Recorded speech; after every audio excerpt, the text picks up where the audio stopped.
Hi guys, welcome back to my channel. Kelvin here. Just last week, one of the greatest crossovers happened in the Bitcoin universe.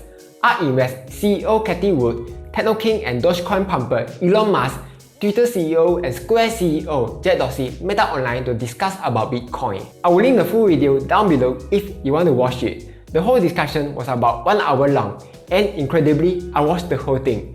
So I thought, maybe I should make a summary video so that you guys don't have to watch the whole thing and can spend more time with your hamsters. In this video, I will share the 7 important highlights from the talk. Then I will also give you what I personally think about Bitcoin. So let's not waste any time and let's jump right in. First, Bitcoin can improve monetary system. So as you all know, our current monetary system or fiat currency system has a lot of problems, or what programmers like to say, it has a lot of bugs. It's a currency that's created before the internet came along and is totally not suitable to be used in the modern era. The first problem is that the transfers are super slow. Yes, I know that you Paylah your friend is instant, but other than that, everything else is C-based slow. The ACH transfer in the US takes 3 to 5 business days to complete. Remittance to overseas countries are also super slow. Second problem, remittance costs a lot of money. Jack Dorsey describes the current financial system as predatory. When you want to transfer your money overseas, the middleman will eat some of your money. Third problem, the current monetary system can be subjected to fraud. So who owns the fiat currencies? Not you ho, it's the government. If the government decides to print a lot of money, then your money will be lor. Most of us don't feel this effect because our inflation rate in Singapore is only like 0.5% to 1.5%. But in some countries like Sudan or Zimbabwe, where the inflation rate looks like it's trying to compete with Dogecoin, that's when you know you are in a lot of trouble. So here's where Bitcoin comes in. All of them thinks that Bitcoin has the potential to become the native currency of the internet. First, Bitcoin doesn't belong to any country. It's totally separated from the state. So the government can't control your money. There won't be any interference or fraud from the government. Second, there's no middle person that will charge a high fee. Yes, there's still some gas fee for paying the Bitcoin miners, but that's it. It's still much cheaper than remittance fee in some countries. Third, Bitcoin is borderless. You want to transfer your Bitcoin to some prince in Nigeria? Just click send and boom, it will arrive in just a few minutes. Cathie would point out that Bitcoin will take away the boundaries of traditional fiat currency, which will lead to wide-reaching and explosive growth. Corporations will not have the ability to do business everywhere. Elon Musk also mentioned that you don't have to blindly trust Bitcoin. You can verify everything yourself. You want to see the code? It's right there on GitHub. You want to see the transactions? It's right there online. This gives the potential to people to own the currency fully instead of being controlled by a third party. Elon Musk also pointed out that Bitcoin is slow due to its proof-of-work system. But you can add a second layer like the Lightning Network, which will improve Bitcoin's transaction speed. Okay, so that was the first point. Second point, Jack Dorsey thinks that Bitcoin can contribute to world peace. So here's the idea. Because the fiat currency is controlled by the government has a monopoly on violence. To put it simply, it just means that the government can use force to achieve whatever they need. You know, like building walls, sending people to concentration camps and stuff. Jack Dorsey thinks that this is because everything is built on the existing fiat monetary system, which is the foundation for many of the things that we do today. If Bitcoin can replace that foundation, it can contribute to world peace. Elon Musk also agrees about this. He mentioned that the governments are just corporations in the limit, and Bitcoin will give power to individuals relative to the government. We don't have to be worried that the government will take away our money because they don't have access to our Bitcoin. Elon Musk also pointed out that he pumps but he don't dump. He's not financially motivated to own the crypto.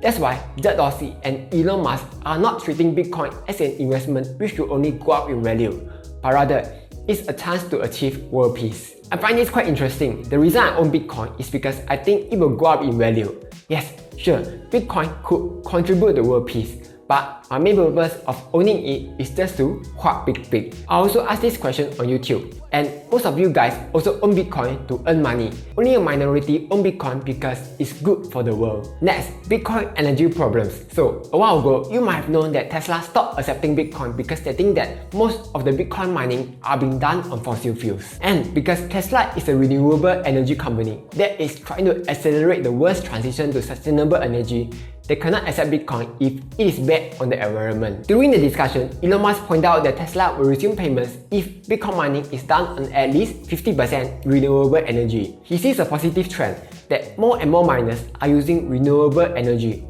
Partly is also due to the drop in Bitcoin price. A while ago, China also cracked down on Bitcoin mining, leading to a drop in hash rate. It was reported that many of the miners are moving to Texas due to its abundance of solar and wind power. Elon Musk mentioned that to operate a bunch of hashing rigs effectively, you will have to run them 24/7 by using solar, wind and battery, possibly even hydro, geothermal and nuclear energy. It's quite confident that in the future, renewable energy will be the cheapest form of energy, which would solve Bitcoin's energy problems and possibly also the world's energy problems. Fourth takeaway, Cathie Wood thinks that Bitcoin is a good hedge against many things. First, it hedges against confiscation of wealth because the government cannot access our Bitcoins. They cannot confiscate our wealth away. Second, Bitcoin hedges against inflation. As you all know, inflation destroys purchasing power. If you keep your $10,000 in a Milo tin, 40 years later, your $10,000 is only worth $4,500. But because Bitcoin has a fixed supply of 21 million, it protects you against inflation. You won't have the government coming and printing money like it grows on trees or something. Third, Bitcoin is also a hedge against deflation. Remember the 08-09 financial crisis where everything is crashing left and right? Yeah, Bitcoin will also serve as a hedge against that deflation. Fifth takeaway, Elon Musk reveals that he, Tesla and SpaceX owns Bitcoin. Despite him pumping Dogecoin on Twitter all day long, he actually has more assets in Bitcoin than Dogecoin. The only reason he's drawn towards Dogecoin is because of memes and dogs, and Dogecoin doesn't take itself too seriously. Due to that, he thinks that Dogecoin might become the main internet currency because the most ironic outcome is the most likely one. This is a big contrast to what some people may think. When we see news like Tesla stopped accepting Bitcoin and Elon pumping Dogecoin every other day, we think that Elon Musk likes Dogecoin more than Bitcoin. But no, it's the other way around. So if you have a portfolio of many Dogecoin and thinking that you might become a Dogecoin millionaire someday, maybe it's time to rebalance your portfolio. Next, Bitcoin incentivizes innovation. Whenever there's money to be made, people will always find the cheapest and the best way to make money. For example, in the mid-2000s, US company discovered that they could extract more oil by combining fracking and horizontal drilling. Gold mining technologies have also been improving over the years, allowing them to extract gold without digging the shaft or endangering the lives of workers. This is the same for Bitcoin mining. Miners will always innovate to find the best and cheapest way to mine Bitcoin. Like this great American mining company, which converts wasted, undervalued gas and stuff that people don't want to mine Bitcoin. Dorsey mentioned that it will be good if we can improve on this technology and do it at scale. Next, Bitcoin's ESG movement. ESG is a movement that has been gaining popularity recently. This is from one of Endow's ESG articles. E stands for environment, stuff like clean energy, reducing impact on climate change. S stands for social, like social trends, labor, data security. G stands for companies transparency, corporate oversight and others.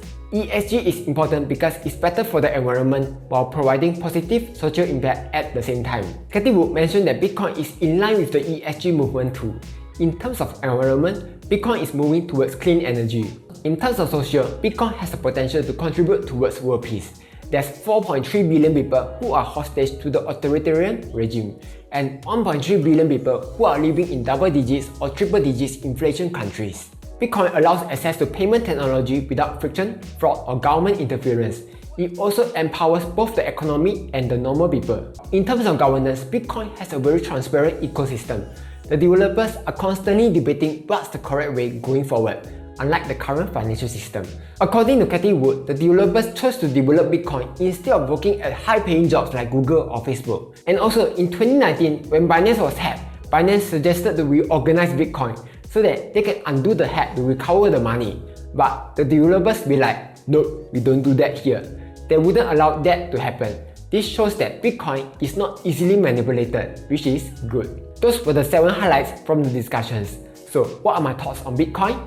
First, I agree that Bitcoin is not perfect yet, but like any system, it is slowly improving towards a perfect system, with all the patches and bug fixes along the way. I believe one day, when enough people hold Bitcoin, Bitcoin won't be as volatile as it is right now. Like last time, Bitcoin can move 50% in a day, but now, if it moves 10% in a day, it's considered a lot already. Second, like everyone else, I don't 100% fully believe in Bitcoin yet. That's why I only hold a small percentage of Bitcoin in my portfolio. I keep about $6,000 worth of Bitcoin in Hodl to earn 6% interest per year. Sign up link down below. If Bitcoin really goes to the moon, great.